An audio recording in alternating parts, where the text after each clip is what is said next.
Bonjour et bienvenue chez DigiSchool, je suis Séverine Mazière, votre professeure de français, et je vais vous parler des homophones grammaticaux, et en particulier des se et des c'est. Alors tout d'abord les se, CE ou SE. CE est un déterminant démonstratif, donc il fonctionnera toujours avec un nom commun à la suite. Par exemple, je préfère ce livre à celui-là. Ce livre, livre est un nom commun. Ce SE est un pronom personnel et donc il sera toujours suivi d'un verbe. Il fonctionne avec un verbe. Par exemple, il se sent faible et malade. Se sent, sentir, c'est un verbe. Maintenant, pour les reconnaître, on peut également remplacer ce par celui-ci. Ça donnera « je préfère celui-ci à celui-là », ce livre-ci. Donc ça sera CE. En revanche, si je dis « il, celui-ci, sent faible et malade », la phrase est incorrecte.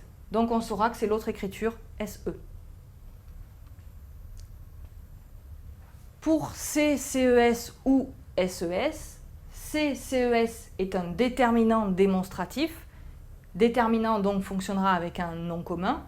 Je préfère ces livres à ceux-là. Ces livres, livre est un nom commun.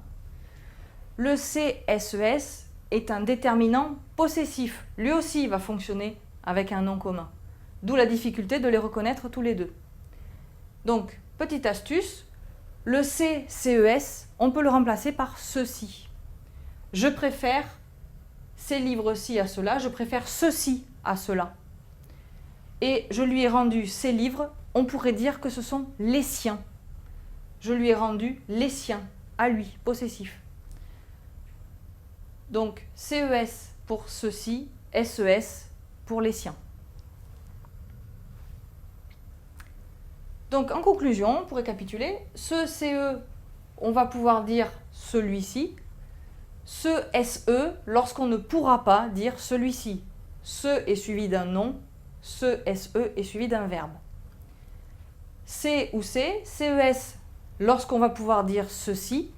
SES, si on peut exprimer les siens. Voilà pour les homophones grammaticaux.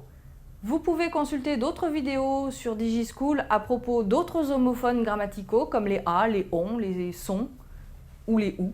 Au choix. À bientôt.